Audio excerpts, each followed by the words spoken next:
Vice President Dick Cheney now admits that there was never a link between Iraq and the 9/11 attacks, but he insists that the war in Iraq saved lives, and he begins to qualify previous claims that certain classified memos prove that waterboarding worked. Our fourth story in the countdown, Cheney's latest stop on his rewriting history tour, otherwise known as preparing for the possible future war crimes trial.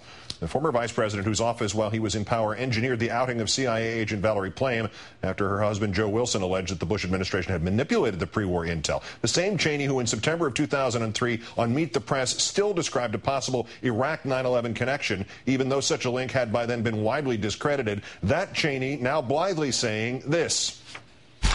On the question of whether or not Iraq was involved in 9/11, there was never any evidence to prove that. There was some reporting early on, for example, that Mohammed Atta had met with a senior Iraqi intelligence official, but that was never borne out.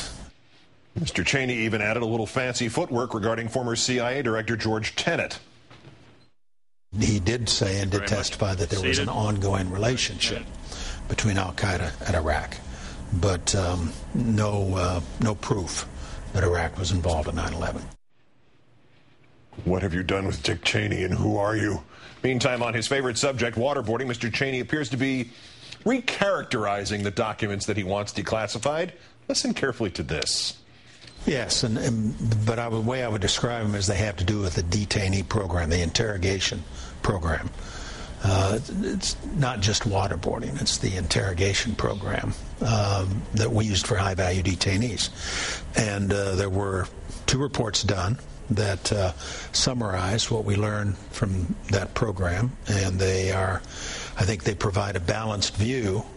As noted by Greg Sargent at theplumline.com, Mr. Cheney seems to be carefully moving away from his previous claim that those documents would prove that torture worked. Now Cheney is speaking of the interrogation program working, and is a far more inclusive description, which would include results from non-torture techniques as well, like the time we gave the diabetic from al-Qaeda free sugar-free cookies. And there's more. At the National Press Club yesterday on the war in Iraq, quoting Mr. Cheney, "I think it was a sound decision to make. I think it was an important part of our overall strategy in the global war on terror. I think it saved lives." And after the Bush administration essentially ignored repeated warnings prior to 9/11 about al-Qaeda determined to strike within the United States, Mr. Cheney says that former counterterrorism chief Richard Clarke, quote, obviously missed it, and that they, the intel community at large, quote, missed 9/11. Let's call in the co-founder and editor-in-chief of Huffington Post, Arianna Huffington, also co-author of the Huffington Post Complete Guide to Blogging. Arianna, good evening. Good evening, Keith. Starting at the end there, this remark about Richard Clarke and the community of the intel community missing 9/11. I don't think you have to be a psychiatrist or a psychologist or even have gone to a night class in psychology to understand the concept of projecting. Dick Cheney is saying, in a sense, I missed 9/11, so let me figure out who I can blame it on, right? Absolutely. I mean, that was not, though, the most stunning thing among all the things that you quoted him saying. I think, for me, the most stunning thing was the fact that he still is not willing to say what we all know, which is that there was no evidence linking Saddam Hussein to 9/11. All he's willing to do is be Pontius Pilate and basically wash his hands off the truth, or even perhaps finding the truth. And that is really, in a way, why he continues insinuating that there was a connection, even as recently as his latest speech in front of the AI audience, when he talked about connections between Saddam Hussein and Middle Eastern terrorists, which was all perhaps designed to make people feel, or perhaps these Middle Eastern terrorists were al-Qaeda. I don't know. The character that he most resembles for me in all of literature is Iago. Because remember, Iago was a master manipulator of words to distort reality and create havoc. And that's the only thing for me that can begin to explain Dick Cheney psychologically. Yes, and he would, and then stepped away at the end and said, "Well, I didn't strangle anybody. It was all your doing, Othello." It was George Tenet's doing. Yes, it's become increasingly clear, I think, that the former vice president is on some sort of mission to rewrite each part of the recent history that makes him look bad, makes the Bush administration look bad. Even if he's never called to account for the worst of it, even if the long gradient working against the idea of war crimes trials in this country or any other country is never overcome, doesn't it look like he's seeing wolves closing in, he is preparing himself in the event he's tried? Is that not the vibe this gives off? Maybe, but I'm not sure, because he lives in such a permanent state of denial.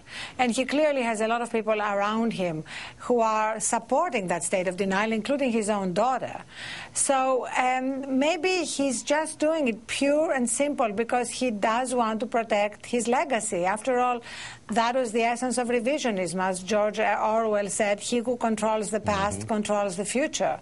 And maybe that's all he's doing, trying to control the past by rewriting history again and again. Yeah, there's not enough time in this millennium for him to fix the legacy at this point. But this point that Greg Sargent noted, Senator Levin said that those intelligence documents that Cheney keeps pressing to have declassified, they don't do anything to connect the valuable intel to the use of torture. Mr. Cheney has just rejiggered the claim, the terminology of it. We already pretty much established they declassified every other document that could possibly be interpreted as backfilling for all the things and the nefarious things that they did in the administration. If there was anything in the files that said torture worked, Cheney would have leaked it or declassified it already, wouldn't he? Oh, absolutely. And perhaps he actually realized that he no longer has the power to keep something classified, and that the White House may decide to declassify the documents that he has been claiming would prove the success of waterboarding. And clearly, from everything he has said and others have said, that's not the case. So now he's walking back what he had said about it and making it be about the entire interrogation program.